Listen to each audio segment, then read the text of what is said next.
Hello, everyone. I was reading through your posts this week, and I am very interested in your different perspectives on enabling. I do think that enabling is a critical part of being a reflective and critical leader, but I think there's an art to enabling.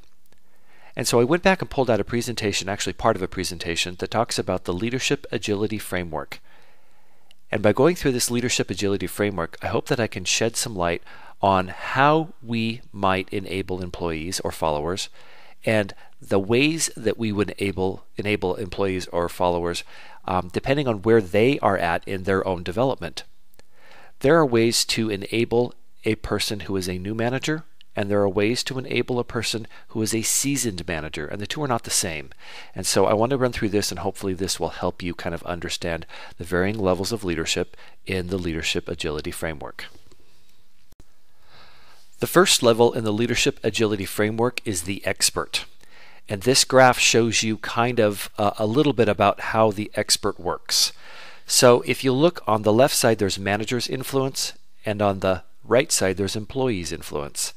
The expert is over towards the left because most of the time the new manager or new supervisor depends a great deal on his or her own expertise, and they exert the majority of the influence on the team. Think of a new supervisor. The new supervisor typically makes all the calls, all the decisions, and has all of the influence. A person gets promoted to expert level because of his or her expertise, and we generally put people in that role because they're better at a particular technical function than the other people that are on the team. That person runs the team or function according to what he or she has learned or knows, and there's little room for employee input. And that person is also pretty much dependent on a singular style of communication to get him or her where the expert position, into the the leadership position that they've been able to acquire.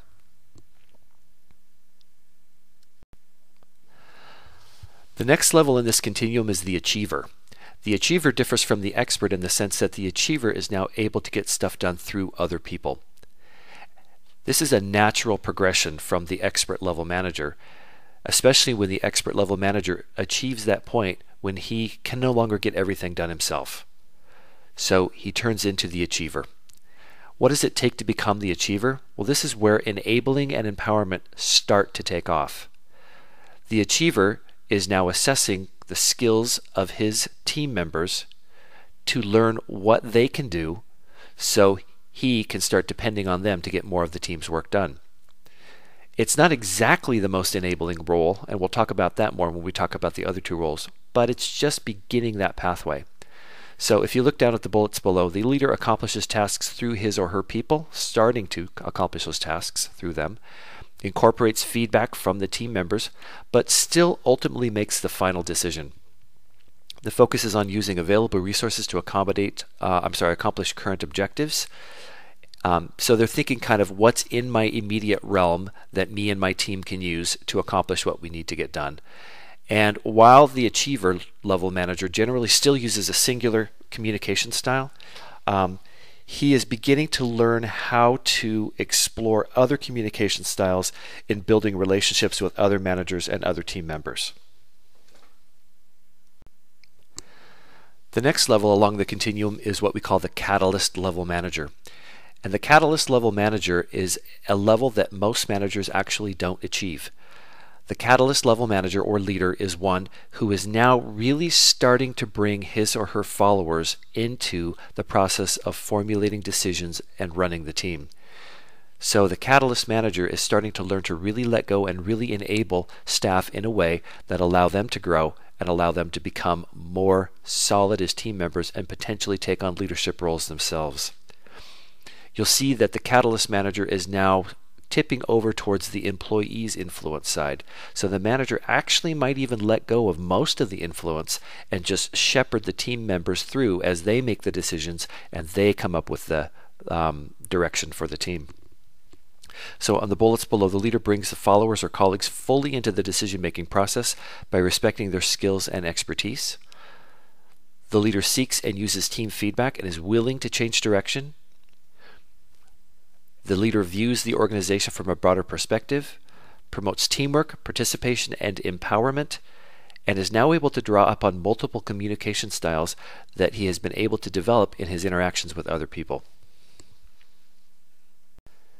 But an ultimate goal when we are developing and empowering other people is to turn them into co-creators.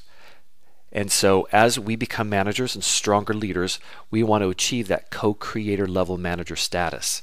And what a co-creator does is really turns things over to the team and gets out of the team's way and allows the team to make decisions, to sort of establish a shared vision, and to pursue that vision without any sort of roadblocks standing in their way. The term co-creator is important in the sense that the manager of the team and the team as well are co-creating the direction and the success of the organization. And you can also see how the needle is pointing much more over towards employees' influence. We might also refer to this as servant leadership, where the leader is actually there to remove roadblocks and support the team in a way that allows the team to achieve its shared vision on its own. We also would think of this as a situation where you would have a self-managed team, and there may not even be a team leader. So a co-creator will work with the team or colleagues to articulate a particular shared vision, will competently draw from multiple communication styles.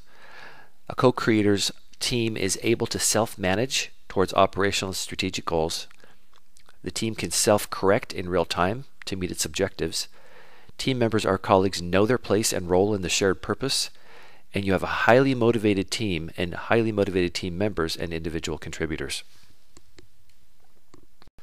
So you begin to see how the process of enabling others becomes an art. And it becomes an art because you kind of have to do a critical analysis step to determine where is that person along the leadership agility framework. Where are they along that sort of continuum?